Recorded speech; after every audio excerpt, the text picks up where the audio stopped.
boa noite todo mundo que está em casa.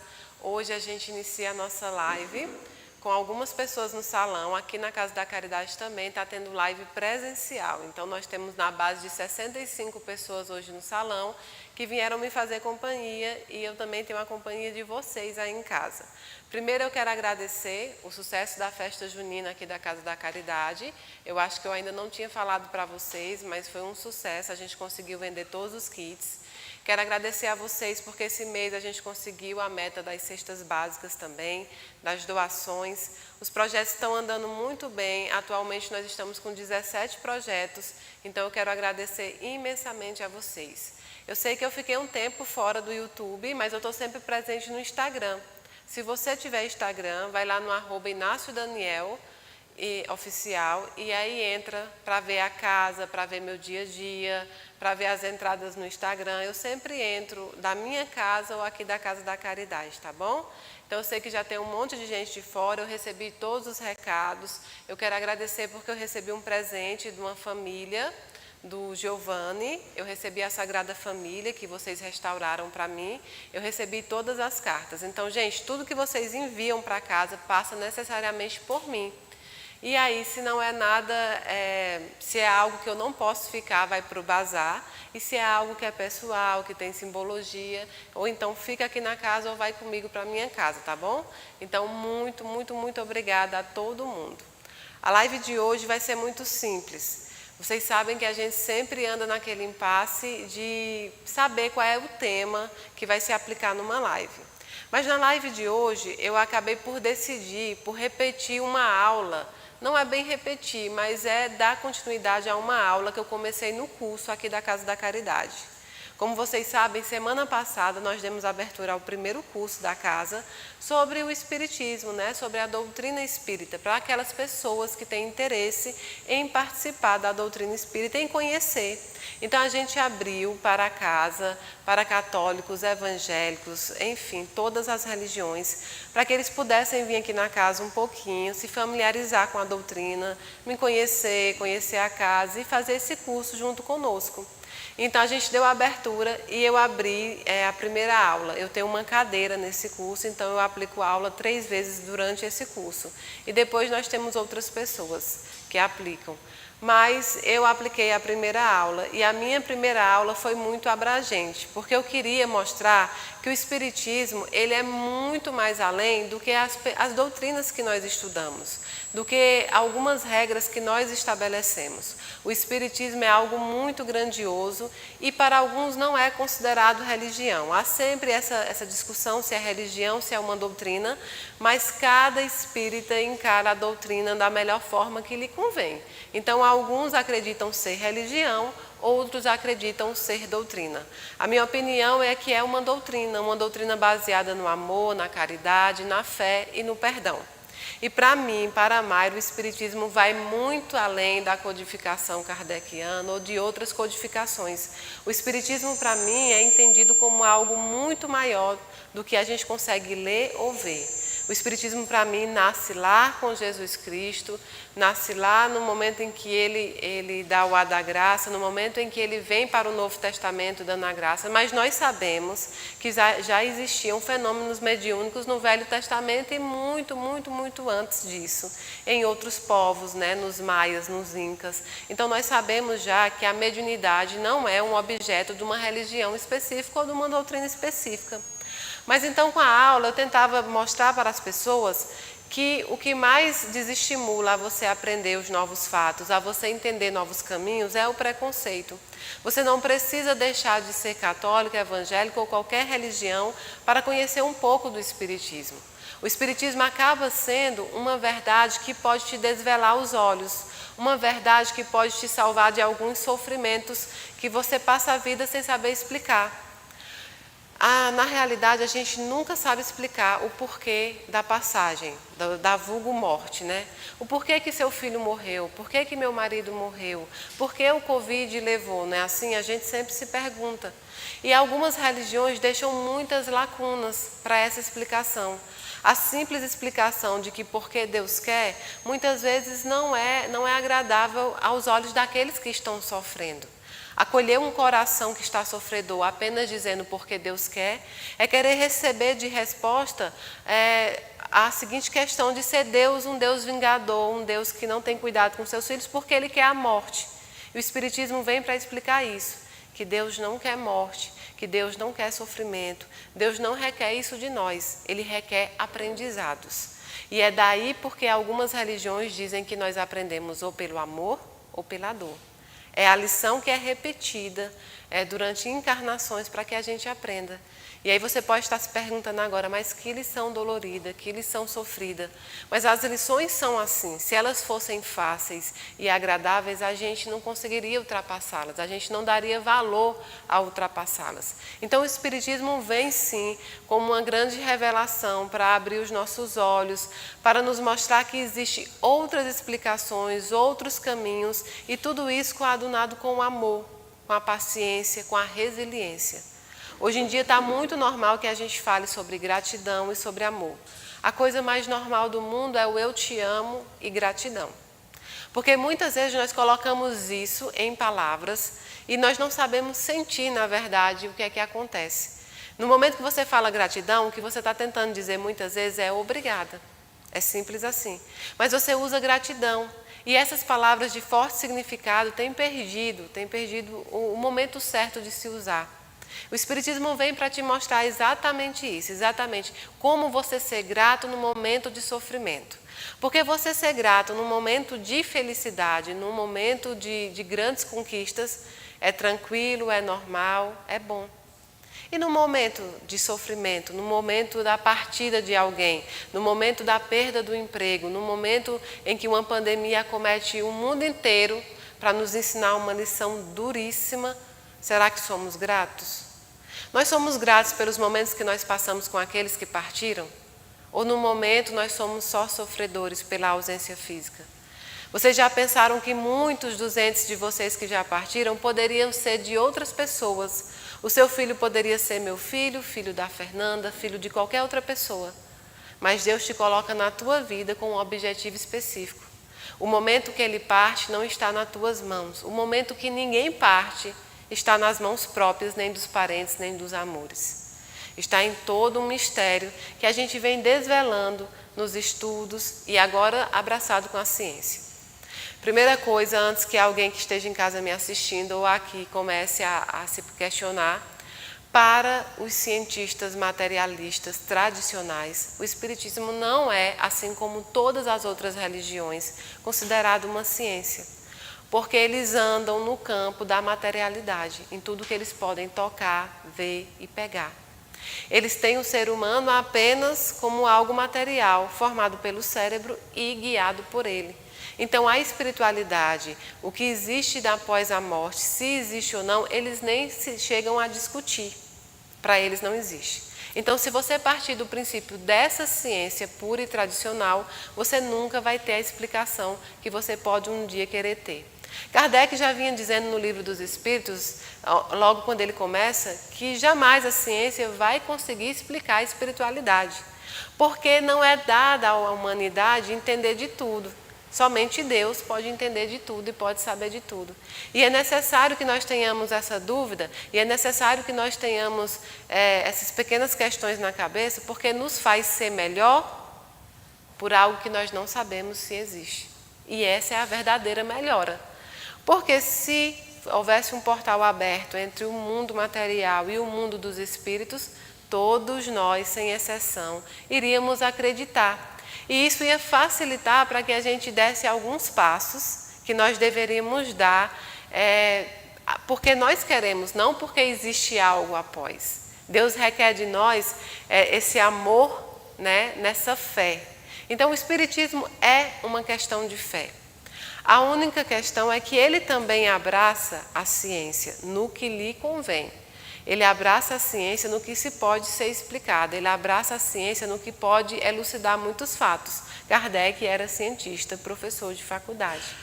Então eu começava dizendo isso para eles, para que eles entendessem que o fato de você professar a fé em determinada religião não te tira a obrigação de estudar. E quando Kardec dizia instruí-vos, é porque é necessário, o estudo se faz necessário a qualquer um que queira aprender uma fé, uma religião, que queira andar num caminho.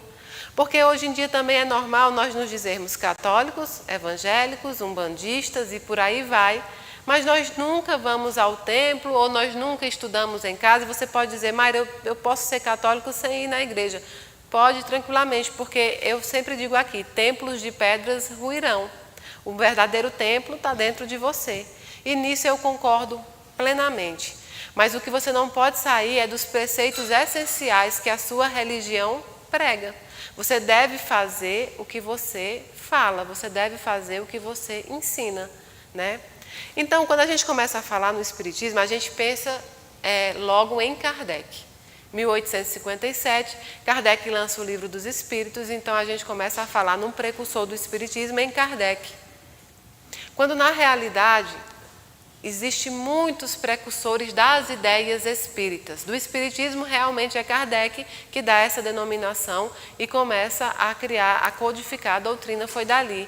E ele teve métodos experimentais, que são científicos, métodos de observação e de pesquisa. E anteriormente isso não tinha, essa é a diferença. Mas há muitos precursores espíritas. A gente pode começar falando de Sócrates e de Platão, que já eram precursores do Espiritismo e também do cristianismo.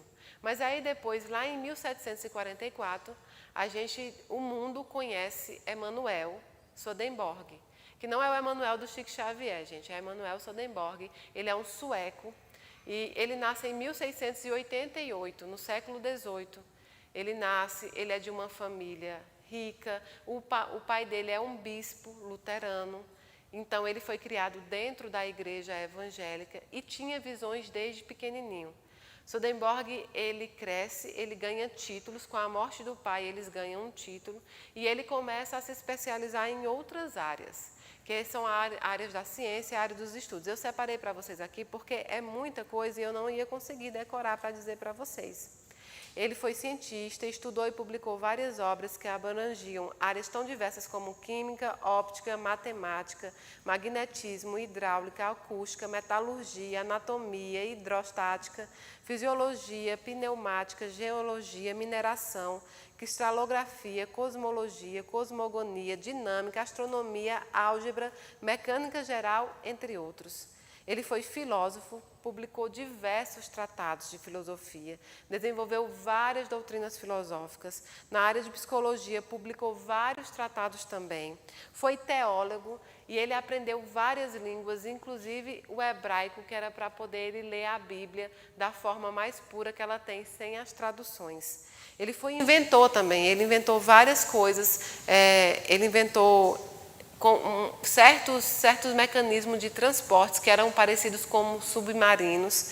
Ele foi político, ele foi artífice na música, organista, ele foi literário, ele foi poliglota, falava sueco, holandês, inglês, francês, alemão, hebraico, grego, latim e italiano. Ele fez várias e várias descobertas, né? Sobre os cérebros e os pulmões. Ele descobriu que tem um movimento regular com o do coração. Ele criou a máquina de elevação de minério, o alto forno, que era de siderurgia do minério de ferro, teoria atômica, hipótese nebular, máquinas de transporte e içamento, estrutura da mente, máquina de voar nos ares, desenho da máquina voadora, que hoje seria o avião, métodos astronômicos e estruturas cerebrais.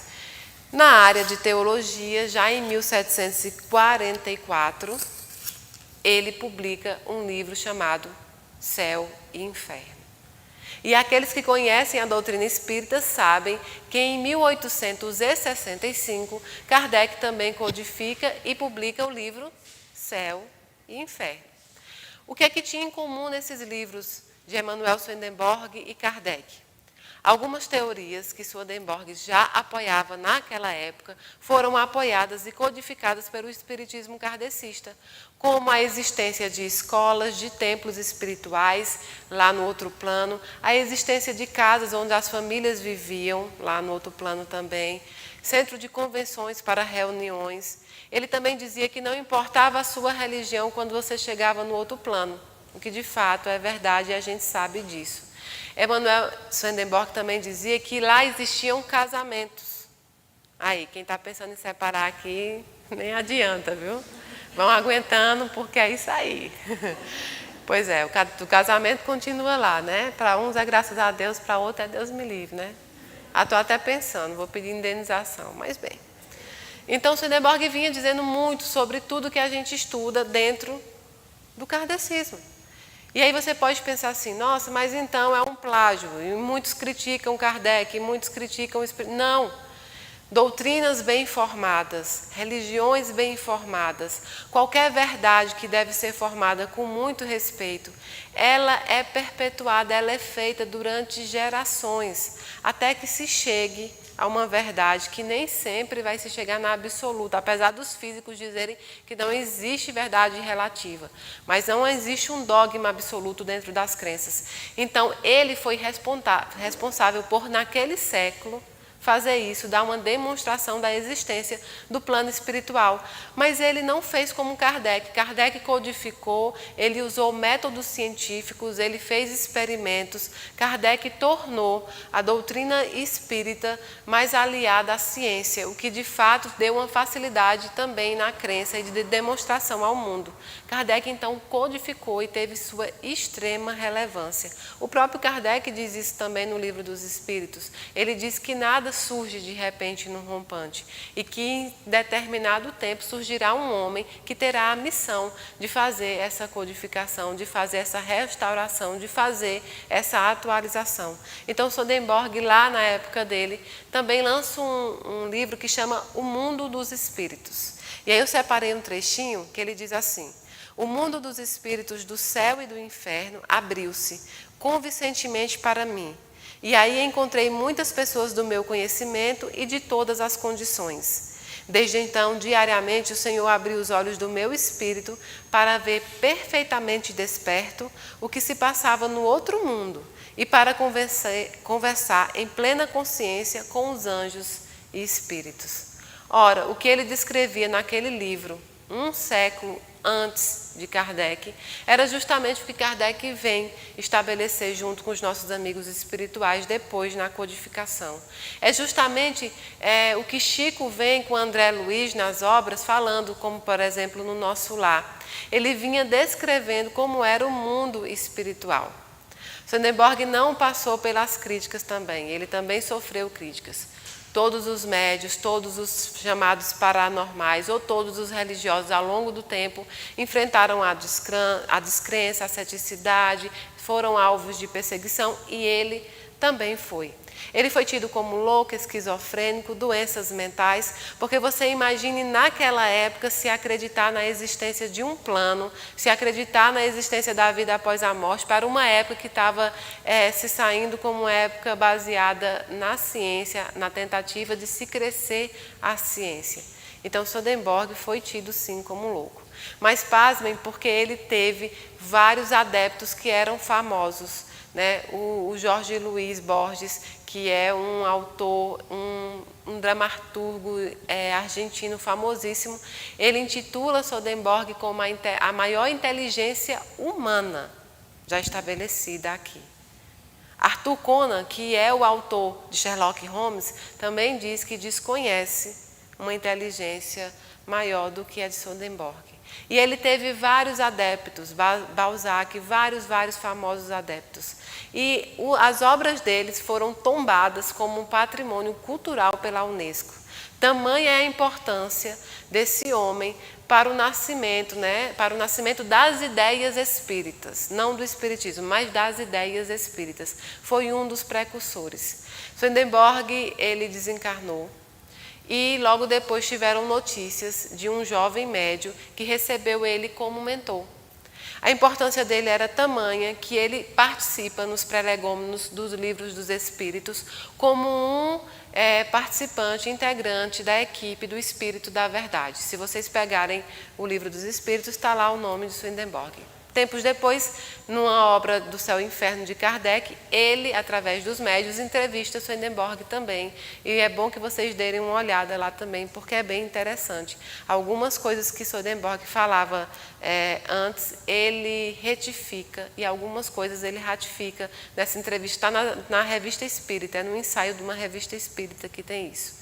Então, Swedenborg vem para mostrar para o mundo essa existência. Foi criticado e é criticado muito muitas vezes até hoje, porque a literatura que ele escreve é baseada no vocabulário luterano, porque ele foi muito tempo evangélico, então a linguagem dele ainda era evangélica, né? De anjos, como ele via os anjos. E aí depois ele escreve dizendo que na realidade não existia anjos ou demônios. O que existiam eram pessoas que passaram desta vida para outra, e é o que a gente crê, nós espíritas, cremos hoje em dia com a codificação, com Chico Xavier, com Divaldo Franco. E por mais que muitos queiram criticar ou querendo dizer assim, olha, não tem nada a ver, tem sim. Na minha opinião, inclusive, Chico Xavier vem também suprindo algumas lacunas, porque não tinha como Kardec codificar tudo que iria acontecer, até porque ele teria que ter previsões, os espíritos deveriam dizer o que ia acontecer pós, porque o mundo se modifica, a humanidade se modifica, os planetas se modificam e o espiritismo se adequa também a essas modificações, assim como todas as religiões. Então não tinha como Kardec prever isso junto com as equipes espirituais que estavam trabalhando com ele. Então, na minha crença, Chico vem para isso. Chico vem para mostrar uma realidade já da nossa época, na visão dos espíritos, e logo depois de Chico permanece Divaldo, falando sobre assuntos modernos, sobre assuntos atuais, pela visão dos espíritos. Swedenborg tem várias passagens interessantíssimas, onde ele estava a 485 quilômetros da cidade de Estocolmo e ele estava a jantar com 15 pessoas. Naquela época, para você percorrer 485 quilômetros, eram dias, Não tinha internet, não tinha um meio de transporte muito rápido. Então, o que aconteceu? Ele estava sentado na mesa do jantar no sábado à tarde e disse que teve uma visão onde casas estariam pegando fogo e o fogo iria parar 3 casas antes da dele. Ficou todo mundo abismado, mas naquele momento não tinha comprovação. Na terça-feira, ou seja, 3 dias depois, eles recebem a confirmação desse incêndio e que realmente o incêndio havia parado 3 casas antes da de Swedenborg. Outro caso interessante é de uma mulher que naquela época fica viúva e ela só tinha uma joia que foi deixada pelo marido. E o ourives daquela época queria tomar a joia porque disse que não havia tido feito o pagamento. E ela disse, foi feito o pagamento, mas o recibo de pagamento meu marido guardou e eu não sei onde. Então, ele já famoso pela mediunidade na época, foi procurado por ela. Ela queria que o marido dissesse onde estava o recibo de pagamento. E assim ele o fez, ele conversou com o marido e o marido disse para ela olhar em determinado móvel, na primeira gaveta. E então ela disse, não, na primeira gaveta não está, porque eu já olhei. Mas Swedenborg olha para ele e pergunta, olha, ela disse que já olhou. E o espírito responde, ela já olhou no fundo falso da gaveta? E quando ela chega em casa, ela abre a gaveta, tem um fundo falso, está o recibo. Então foram várias passagens dele assim, ele é interessantíssimo, é bom que vocês também em casa e aqui possam ler sobre ele, para que vocês vejam de onde tem o nascimento da doutrina espírita, o nascimento das ideias espíritas, pelo menos, que não é tão novo, porque muitos de outras religiões nos criticam porque dizem que somos uma doutrina nova. Nós não somos uma doutrina nova, nós codificamos há pouco tempo, mas nós somos uma doutrina que vem há milênios e milênios de anos, porque nós viemos da mediunidade, do acesso à mediunidade, e a gente vê que até na Bíblia, nas passagens bíblicas, existe muita mediunidade, de Moisés a Samuel, ao próprio Jesus. Então, Swedenborg depois desencarna, vira-se mentor, mas até hoje existe os Swedenborgianos. Muitas pessoas falam sobre a doutrina espírita kardecista. E assim como a kardecista, existem os Swedenborgianos. É uma forma deles homenagearem e de dizer que seguem os preceitos que foi estabelecido também pelo Swedenborg, E assim, gente, se passaram muitos precursores da doutrina espírita, muitos precursores das ideias espíritas. Nós temos a Madame Blavatsky, que era a Helena, que ela foi cofundadora da Sociedade Teosófica, junto com Henri. Ou seja, ela também era chamada paranormal. Ela publicou diversos livros fantásticos. Ela também foi acusada de fraude, inclusive por uma sociedade científica que lança uma nota. Mas ela passou um tempo no Ocidente e ela depois foi morar na Índia, onde ela faz esse lançamento inteiro. E hoje existe a Sociedade Teosófica, que inclusive, como eu digo para vocês, que eu tenho uma crença muito basilar em todas as religiões, eu guardo um pouco de todas. Foi isso que eu aprendi com os mentores também, apesar de ser espírita. Isso eu guardo da teosófica, né? Porque eles dizem que certos conhecimentos não são de objeto específico das religiões, são objetos de toda a humanidade. Então ela vinha ensinando isso também e é uma das precursoras também das ideias espíritas. Então são variados e cada um com sua história mais bonita do que a outra. O que é importante, e nessa palestra também o que eu quis demonstrar para vocês, é que se faz necessário abrir a cabeça, abrir a mente, expandir a consciência, a se aprender de um tudo. Você não pode criticar o que você não conhece, e até para criticar o que você conhece, você precisa ter bases e fundamentos. Mas na realidade, eu digo para vocês abrirem a cabeça e a consciência, não é para crítica, é porque com isso você expande a inteligência, o conhecimento e o espiritual. É tão bonito ver quando você começa a reparar que você é um ser espiritual, né?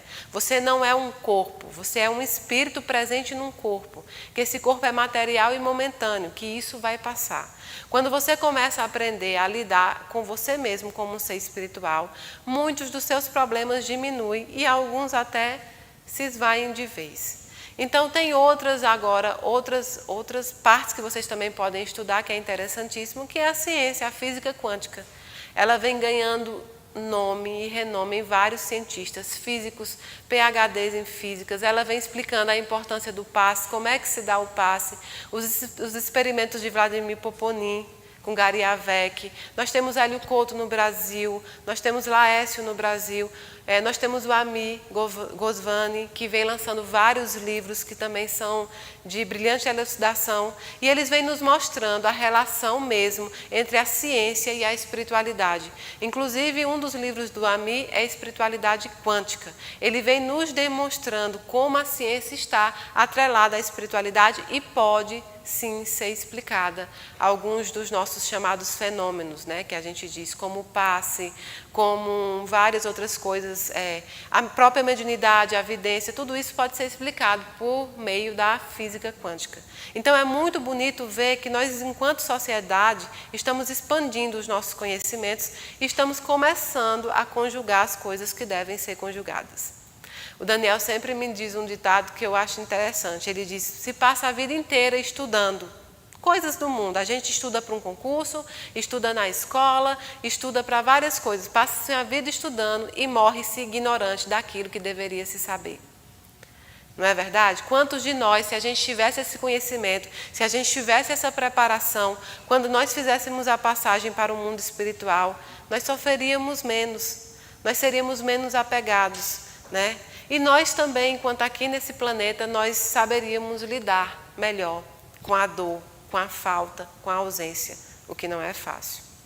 Então eu sei que por mais que eu chegue aqui e tente falar sobre um assunto específico, como é esse dos filósofos, dos estudiosos, eu preciso sempre falar com vocês sobre o assunto de consolo, porque muita gente em casa, muita gente aqui também espera isso de mim. O meu trabalho mediúnico é de consolação. E eu vou mais além, o meu trabalho material também com a caridade material é de consolação. Não há nada mais consolador do que uma mãe, do que um pai de família ver que os seus filhos têm um alimento naquele dia. Que seus filhos têm um pouco de dignidade com as roupas. Que essa mãe tem um pouco de dignidade para cozinhar com um botijão de gás. Enfim, há também o projeto de consolação na caridade material. Mas na caridade mediúnica, o meu trabalho é essencialmente e 100% de consolo.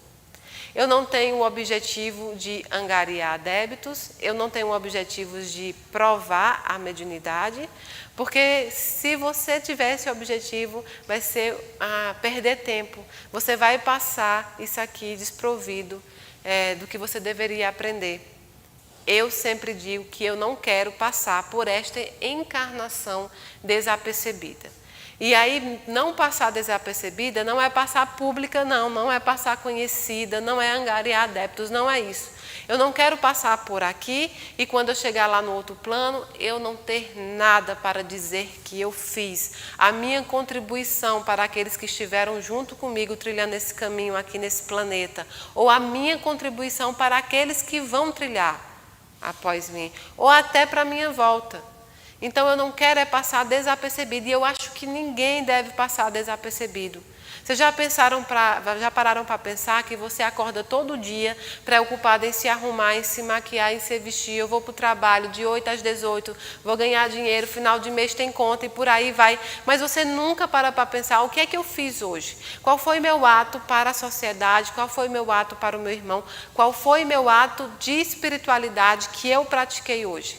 Porque é tão importante quanto ter o tempo para trabalhar, para angariar bens materiais, é angariar os tesouros eternos. É estes que nós levaremos, os tesouros eternos. E quando a gente enfrenta a partida de alguém que a gente ama, a gente entende isso na prática dolorida. Porque de repente, todo o dinheiro do mundo, todo o trabalho que você acumulou, em tese, não tem o condão de salvar aquela pessoa que você tanto amou.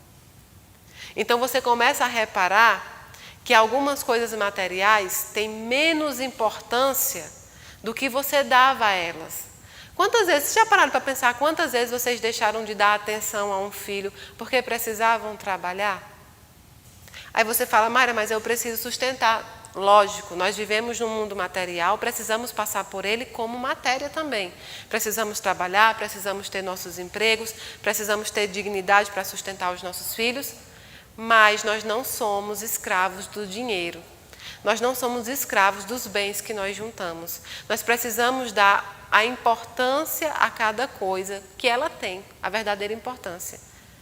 Então, quando nós paramos para pensar nisso, nós acabamos vendo que boa parte da nossa vida, nós passamos assim num relógio, nós passamos roboticamente. Vou acordar, vou trabalhar, vou acordar, vou trabalhar. É muito normal isso. E a gente não para pensar que estamos perdendo tempo precioso. Porque, sim, só se vive essa vida uma vez. Aí você vai dizer, pronto, agora endoidou. Prega o espiritismo, está mandando eu viver a vida loucamente. Porque... Não, essa vida, essa encarnação, você só vive essa vez. As próximas que você virá, se tiver que vir, serão outras. O seu filho, que foi seu filho hoje, pode ser sua avó, sua mãe, seu amigo mais chegado. Pode ser que vocês não tenham uma conexão mais íntima como tiveram nessa. Pode ser que não se encontrem. Então, essa vida é só essa. Então, a gente tem que aprender a dar valor às coisas que devem ser valorizadas e preço àquelas que devem ser pagas. E não a confusão. Hoje a gente dá preço a que deveria dar valor. Valor e preço são coisas totalmente diferentes, principalmente na área espiritual. Eu falava para algumas mães que me procuraram que alguns dos filhos partem em tenra-idade. É muito difícil. Os filhos acabam indo com 13 anos, como é o caso desse garotinho que eu falei que está aqui perto de mim. Então, é João Vitor, então ele partiu com 13 anos. Ele partiu numa idade pequena. Se você for pensar, a vivência dele foi pouca. Então, nós nunca estamos preparados para entregar um filho à pátria espiritual. E qualquer que seja o motivo, é dolorido. Qualquer que seja o motivo, não aplaca a dor. Então, o que é que a gente está ensinando para os nossos filhos, para que eles levem também para essa pátria espiritual? Porque se a gente ensinar só, seja bem-sucedido, seja médico, seja isso, seja aquilo, e ele desencarnar com 13 anos, ele não vai conseguir cumprir esse objetivo que você queria dar. Mas você deu amor, você deu carinho, você ensinou, você mostrou o caminho, você disse, olha meu filho, tem um Deus que te ama muito e eu vou sempre te amar, para a minha eternidade eu estou aqui. Então é isso, você ensinou o que ele deveria aprender. E quando ele partir para a pátria espiritual, ele vai levar os tesouros que ele angariou aqui, que foi os seus ensinamentos. Parem com as bobagens de brigas. bestas. E aqui não é uma religiosa falando, é um ser humano que também tem brigas, e brigas familiares, e enfim. Porque a nossa vida é feita disso, né? É feita muitas vezes de entrar em atrito, e principalmente com as pessoas que nós amamos. Você já viu que você briga mais com quem você ama? Porque ele está ali perto, né? Já viu marido e mulher, esposa, esposo, dois esposos, enfim, já viu? A gente briga. E a gente desconta em quem? Nele. A gente briga com mãe, a gente briga com pai, a gente briga com sogra. A minha sabe muito bem disso. Não é? A gente briga, mas as coisas passam. O tempo passa muito rápido. E aí, quando desencarna, você precisa procurar, se você tiver a fé, se você tiver a bênção de acreditar, porque ter fé é uma bênção. Eu tenho muito, na verdade, o que eu tenho é um desespero interno quando as pessoas não creem. Não é por conta da religião em si. Ora, elas não creem na Mayra, não creem no Espiritismo. Não é isso. É que eu fico pensando como é triste a vida de quem não tem uma crença firme que a vida continua depois dessa matéria aqui. Como pode alguém achar que um Deus tão bondoso, tão amoroso, te dá um filho, te dá um marido, uma esposa, enfim, te dá uma mãe, e de repente ela parte para a pátria espiritual e você nunca mais vai ter o contato com ele. Olha que coisa triste achar que morreu, acabou. As pessoas só verdadeiramente morrem, e aí sim existe a palavra morte, quando você esquece delas. Você é capaz de matar pessoas encarnadas, aquela história de matar em vida. Há mortes em vida. Quando você esquece dessas pessoas, elas estão mortas. Quando os parentes de vocês, os amores de vocês partem e vocês fazem questão de esquecer, aí sim eles estão mortos. Fora isso, eles continuam vivos, presentes na vida de vocês, presentes dentro de casa, no perfume, no café, né? E aí depois vocês querem um perdão ou querem dar um perdão e aí fica o quê? Com mais dificuldade. Você vai precisar procurar um médium e vai precisar acreditar no que aquele médium ou aquele paranormal ou sensitivo ou como quiser chamar, falem para você. Olha que coisa. E você perdeu a oportunidade de beijar, de abraçar, de amar, de dizer eu te amo. Agora tem o outro lado também, tá, gente? Todo mundo que perde alguém, todo mundo que a pessoa parte primeiro, tem esse sentimento de que não beijou o suficiente, que não abraçou o suficiente. Isso é normal, porque a gente quer sempre mais. O que é bom, a gente quer perto. Nossa, existe coisa melhor. Se vocês conseguirem me responder, mas existe coisa melhor do que cheiro de filho? Não existe. O cheiro do filho da gente é uma coisa fenomenal. Assim como o cheiro da comida da mãe da gente, o cheiro do talco que a avó usava. Não há. São essas as lembranças que ficam permanentemente no nosso espírito. E aí eu já não falo mais que fica em coração. Sabe onde é que está o amor daquelas pessoas que partem e o amor daquelas pessoas que entregam alguém de volta à pátria espiritual? No espírito, não é no coração. Porque o coração, quando você desencarnar, vai parar. Ele fica obsoleto e acabou. O espírito leva tudo aquilo, todas aquelas memórias impregnadas. Então eu digo que vocês são pais e mães e filhos, enfim, esposos e maridos da eternidade.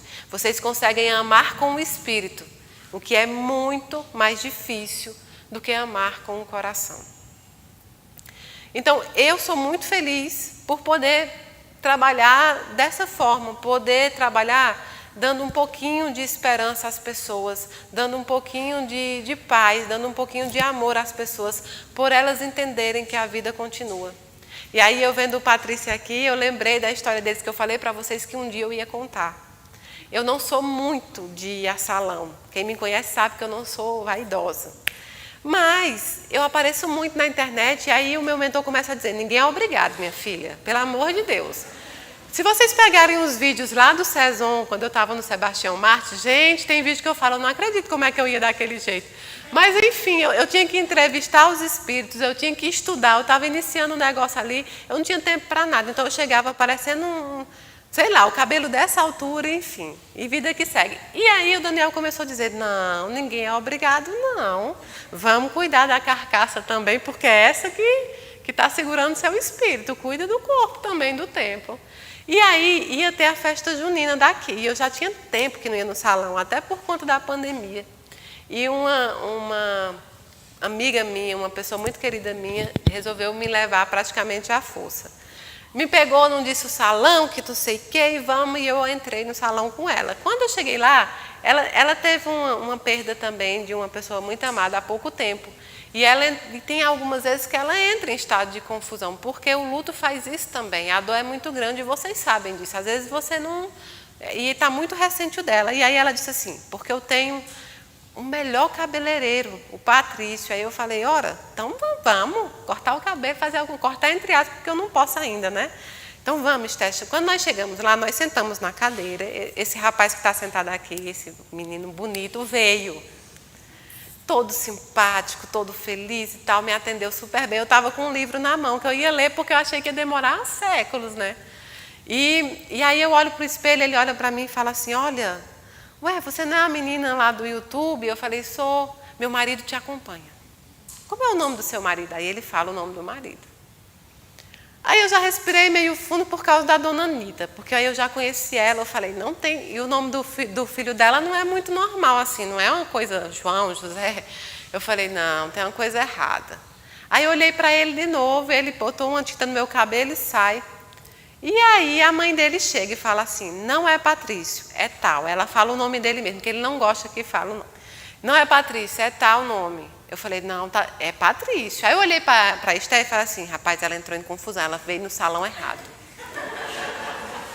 Aí eu falo assim, Esté, você tem certeza que o nome desse menino é Patrício? Tenho absoluta, Mayra, eu conheço ele desde 2005, não sei o quê.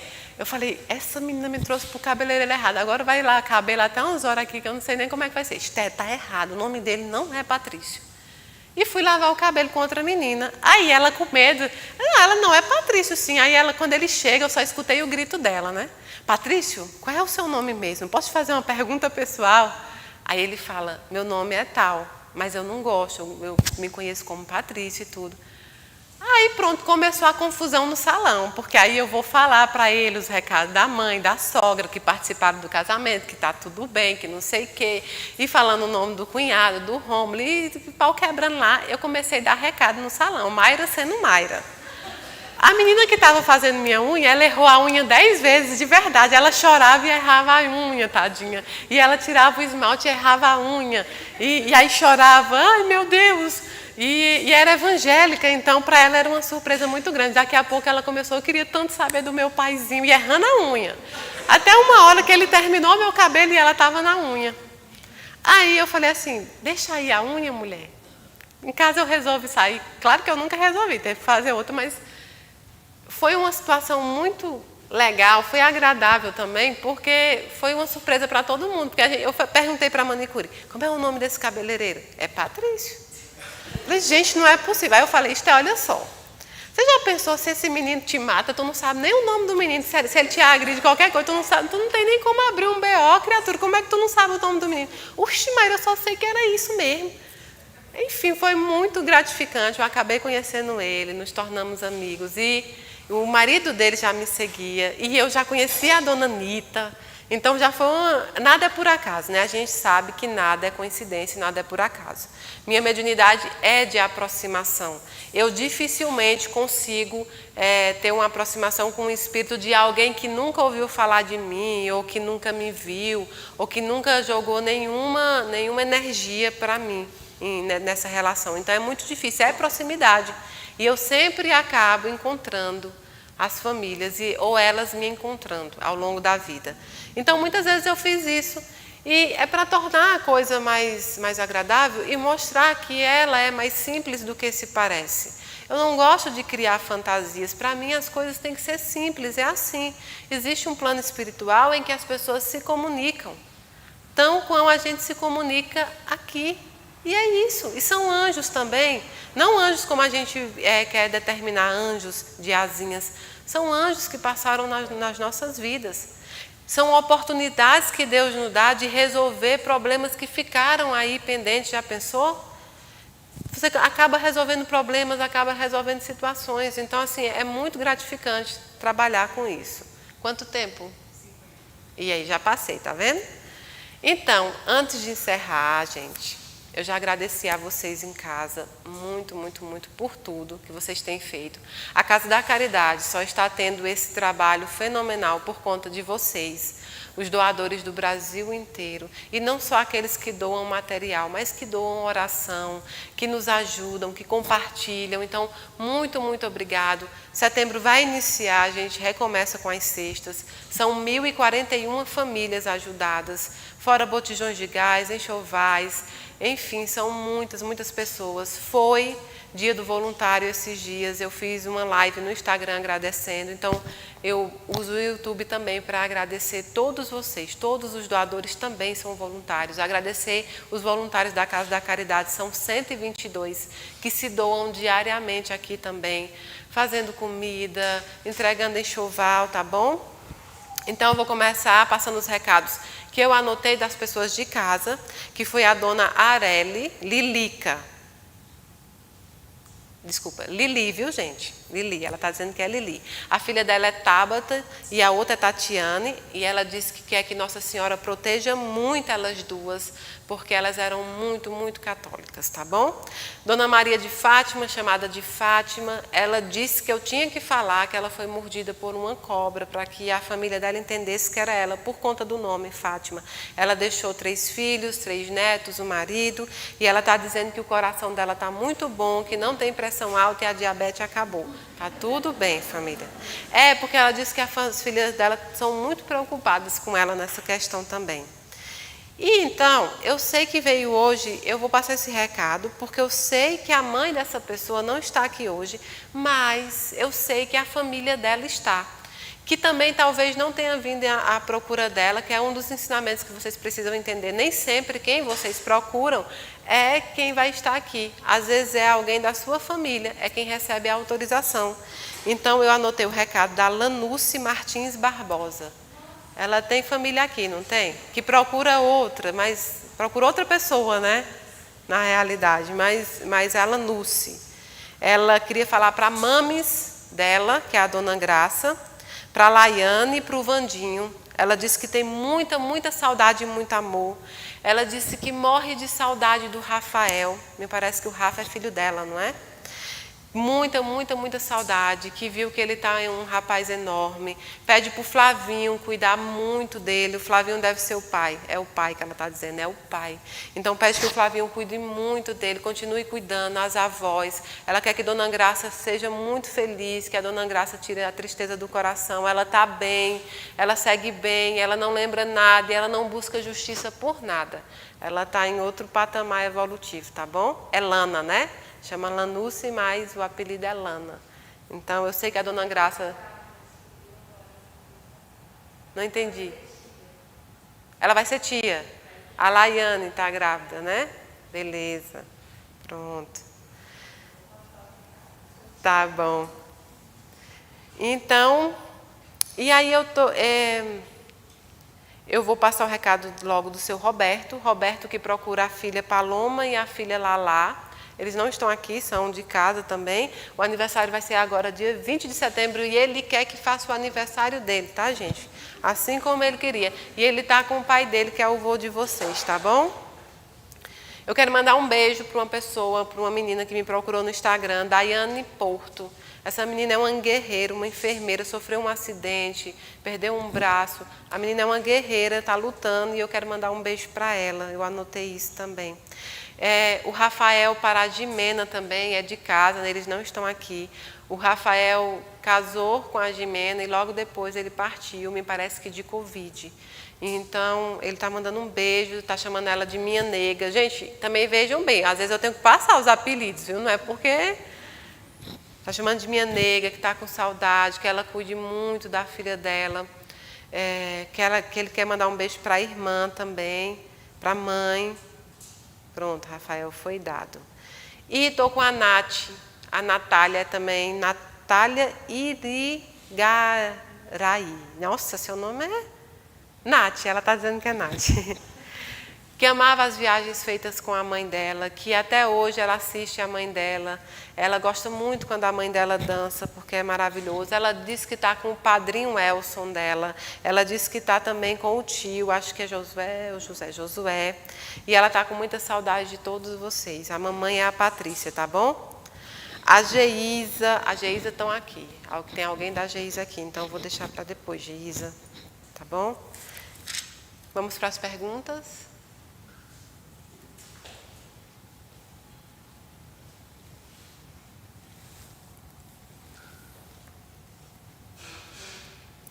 Regiane Furlan, um beijo, Regiane. Mayra, o Espírito sente quando acendemos uma vela em casa? Pronto, essa questão da vela é muito saudável de perguntar, porque existe todo um preconceito com a vela, principalmente quando você reafirma a doutrina espírita, quando você diz que é espírita como eu. Então há um preconceito com a vela, porque o espiritismo ele não tem amuletos e não acredita em rituais. Até aí tudo bem, não tem problema, porque não é um ritual.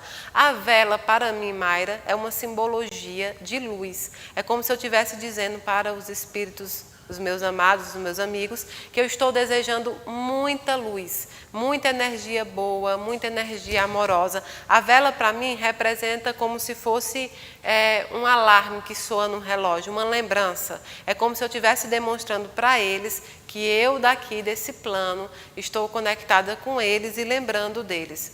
Então, quando você acende uma vela com esse objetivo de amor, de lembrança, de dar força, de dar boas vibrações, eles veem sim que acende, eles recebem essas vibrações, eles escutam, né? E aqueles que em momento não têm autorização para estar junto a você, eles recebem essas notícias dos nossos amigos espirituais mais evoluídos. Vani, um beijo. O corpo e a mente dão um sinal que a pessoa vai desencarnar? Acho que ela quis perguntar assim, se a gente, quando vai desencarnar, recebe um sinal e a gente dá. Porque é normal nós conversarmos com outras pessoas e dizer assim, fulano antes de desencarnar parece que estava adivinhando. A gente não fala assim? Ele se despediu, ele andou um pouquinho. Tem gente que fala assim, é a melhora da morte, não é? Ele melhora e para depois... Não é que ele sente que vai desencarnar. É claro que o corpo físico apresenta sinais. Em qualquer doença, em qualquer momento que você esteja estabelecido com um acidente ou qualquer coisa do tipo, ele apresenta sinais que está perdendo o liame, né? A ligação entre o corpo físico e o perispírito, a ligação entre o corpo físico e o espiritual. Então, esse dá sinais de cansaço, esse dá sinais de que não está dando mais. Mas o espírito, ele geralmente é involuntário, não é que ele sabe no momento que vai desencarnar, muitas vezes ele não sabe, mas involuntariamente, com a ajuda dos nossos amigos espirituais, mentores mais evoluídos, eles permitem que haja uma conexão com a família, com as pessoas que eles amam. É tão legal quando pelo menos há despedida, né? Pelo menos no meio de tanta dor, você conseguir fazer uma despedida, conseguir falar umas últimas palavras que ama, que é aquilo, ensinar alguns caminhos. Então, sim, algumas vezes o corpo físico sempre dá sinal e o corpo espiritual algumas vezes dá sinal e outras vezes esses sinais são estabelecidos por outros amigos espirituais. Solange Pereira Silva, beijo Solange. Mayra querida, poderia nos falar sobre os desencarnados da Covid?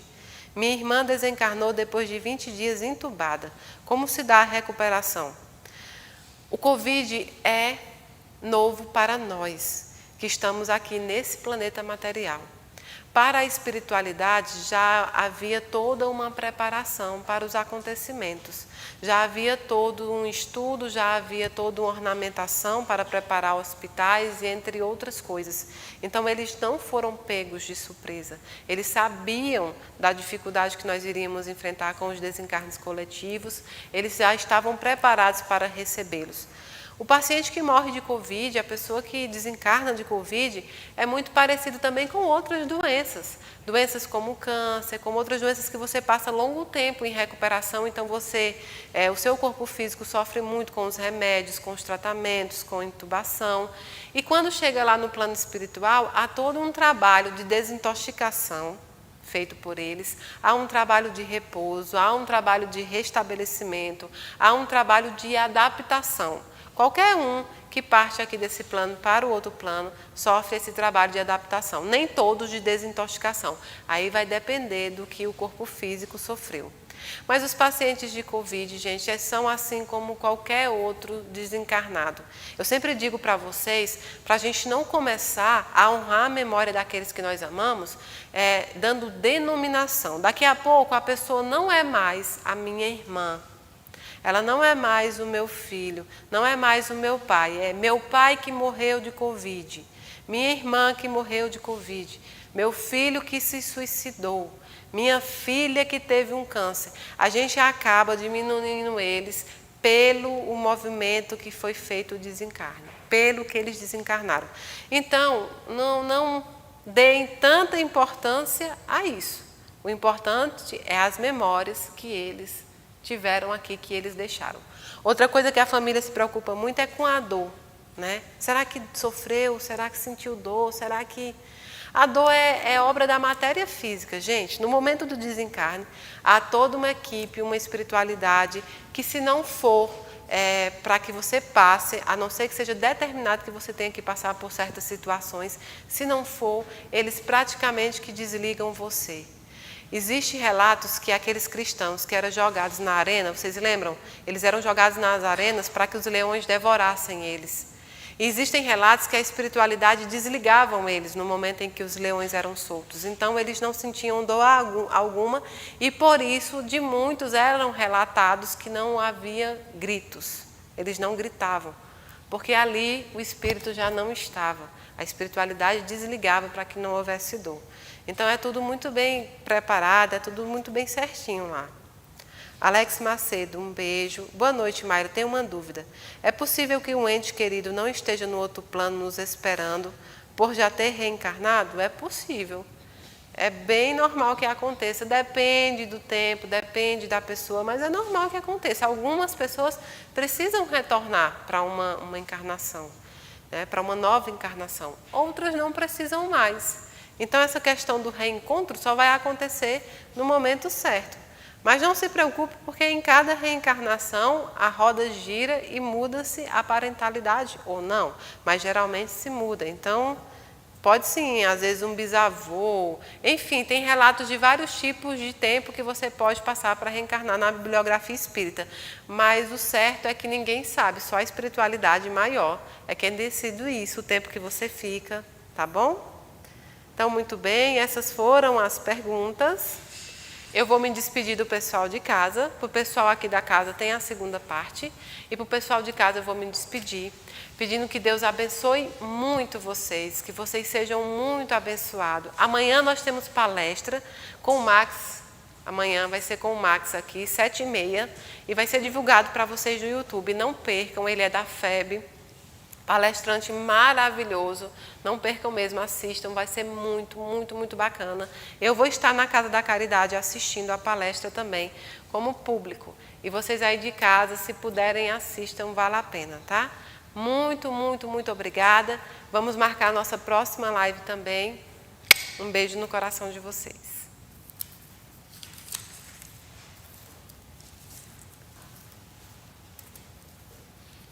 Everton, prepara os passistas, tá? Pronto, Cláudio?